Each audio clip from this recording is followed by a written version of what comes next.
So, Bethesda just basically released a new interview with Todd Howard and MrMaximum, one of my favorite YouTubers that I watch. And he got basically the chance to interview Todd Howard and ask a lot of questions about Fallout, Elder Scrolls in the future, for Bethesda Game Studios in general, and Starfield as well. And after watching this interview, I am basically now even more worried about the future of Bethesda.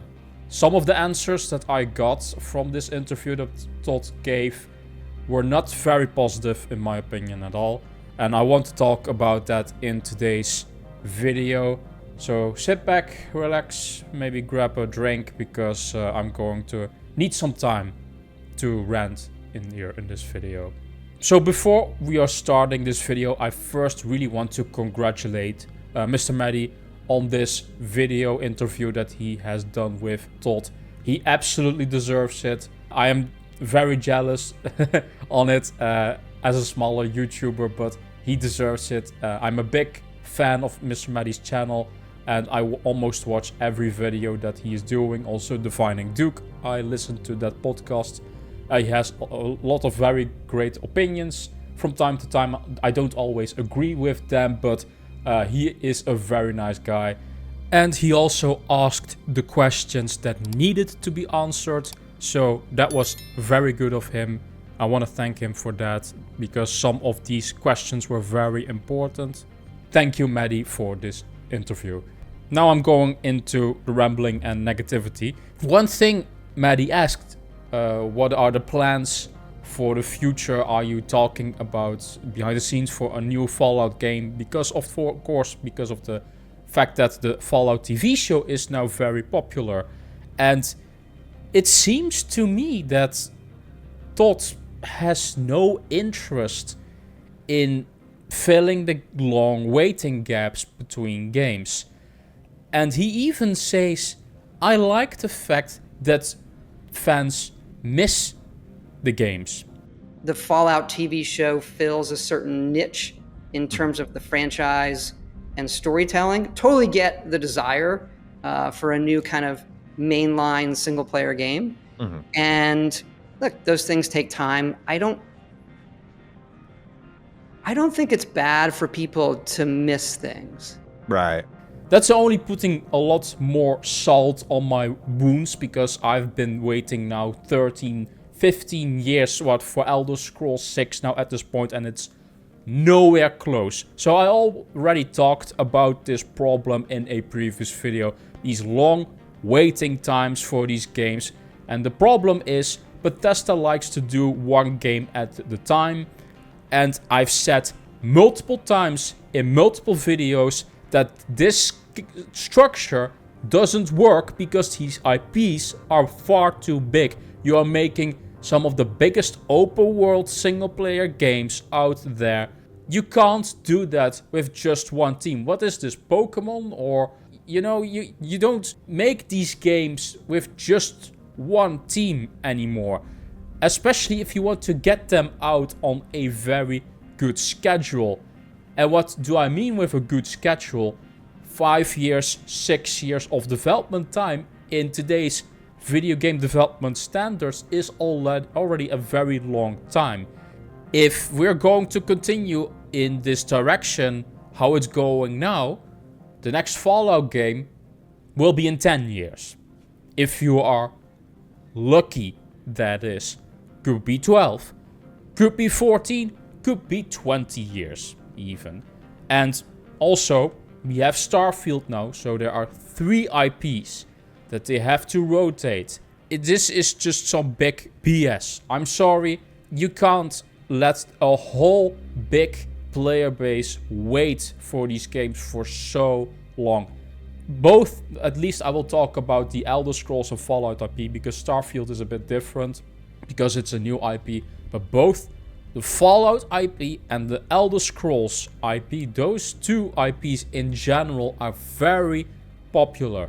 Skyrim alone is like 50 million total lifetime sales. 50 million. There are so many AAA games that don't reach that number. And what does Todd think is a good idea? No. 10 plus years before we are actually going to commit towards a new single player Elder Scrolls game. Basically, what they want to do with their new strategy is bring more content basically towards existing games like Starfield. They want to give more expansions every year. They want to make an expansion, and that's also what they want to do for Elder Scrolls 6. But because it's only one studio, don't forget that it's one studio that's working on these games development at the time, shall I say. One game at a time. This is going to take so goddamn long. And I just do not understand this. I've talked in my previous videos, why can't they look at CD Projekt Red or Ubisoft? These are companies that make similar games, similar big open world RPG titles, and these titles take a long time to develop, 5-6 years at the minimum, right? Both these rival studios have multiple teams. Hey guys, this is Max from the future here with a little interjection because I missed some important information from the interview and it's very stupid of me.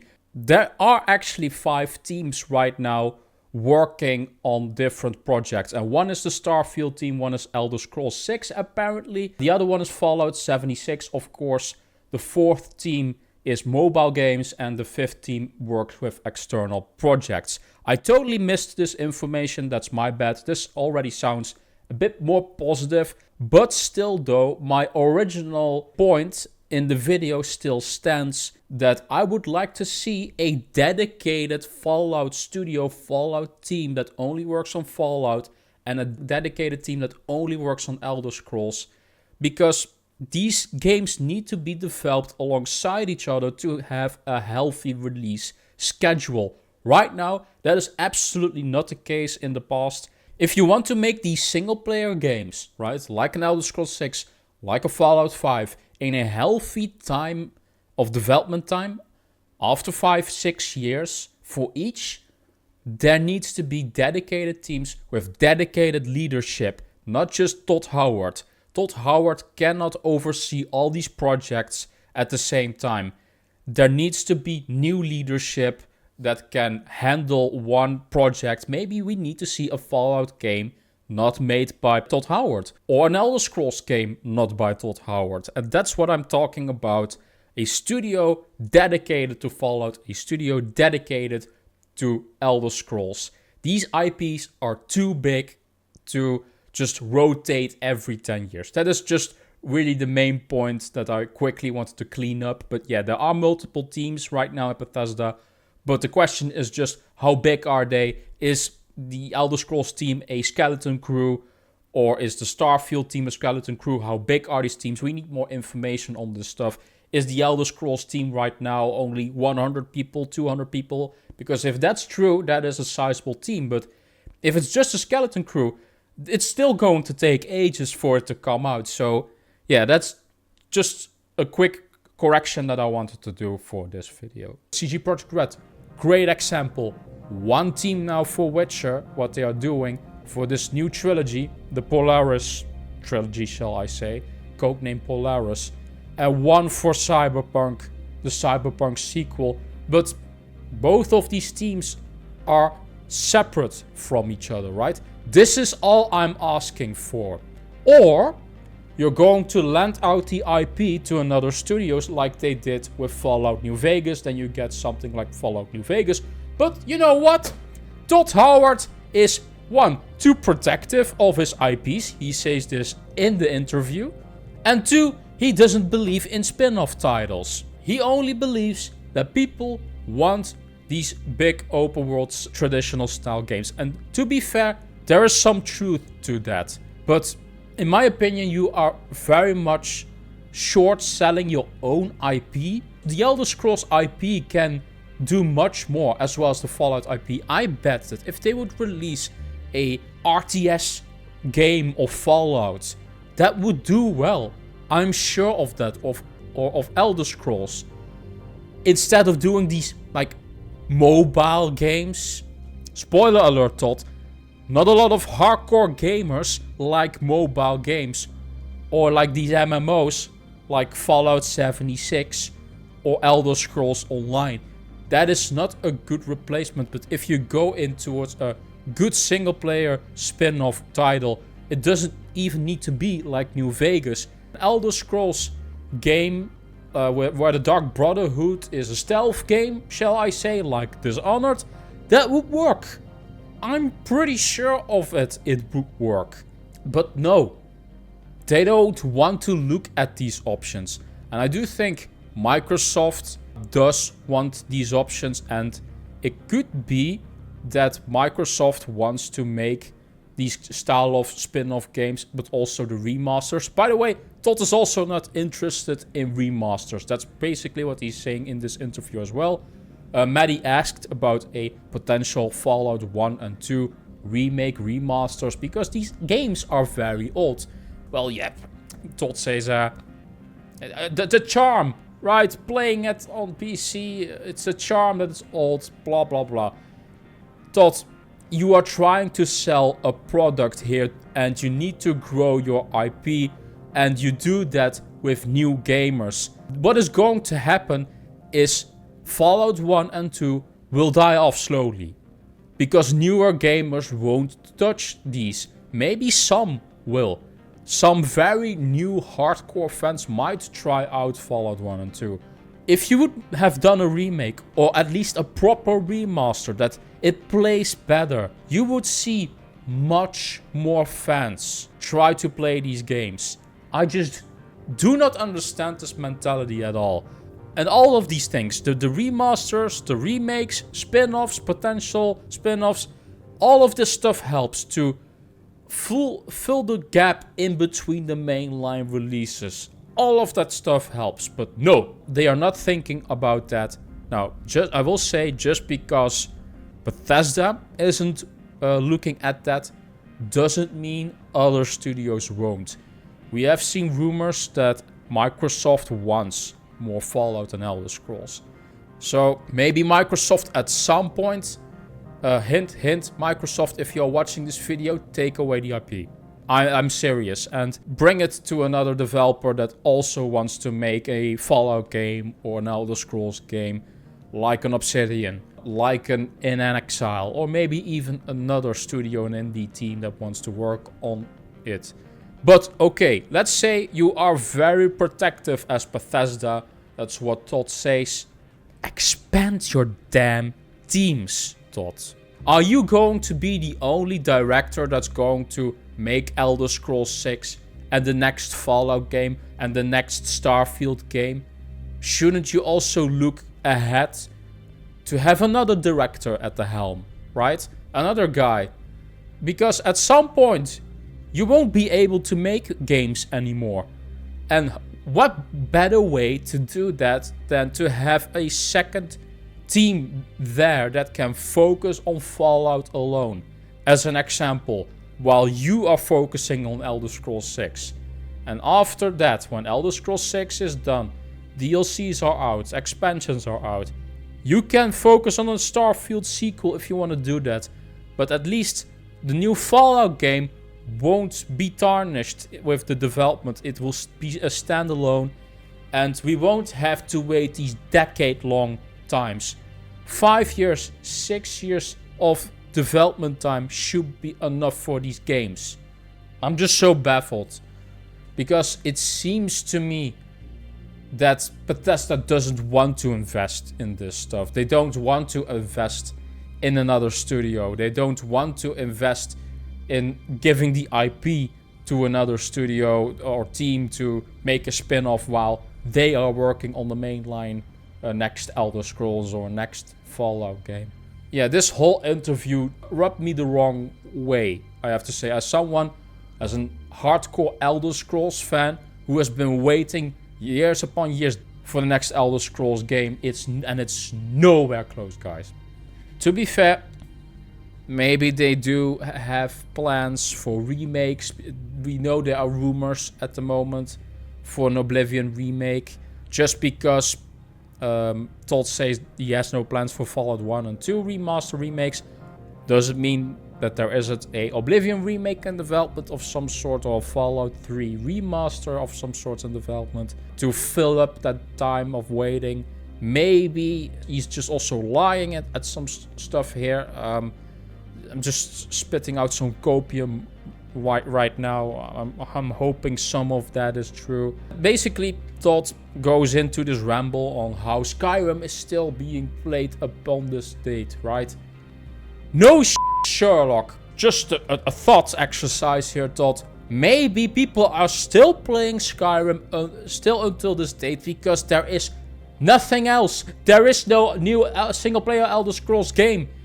They are forced to still play Skyrim. And it's also because of the modding community. Your modding community is holding this game out still alive. Todd, do you really think people are still playing Skyrim just for its vanilla state? Maybe they are. But maybe they are also forced to because there is no new Elder Scrolls game. Yeah, I'm just very upset with some of these answers he's giving here in this interview. It doesn't seem Bethesda is interested in solving the wait problem. And you have so many solutions for this problem. Lending out the IP is one of them.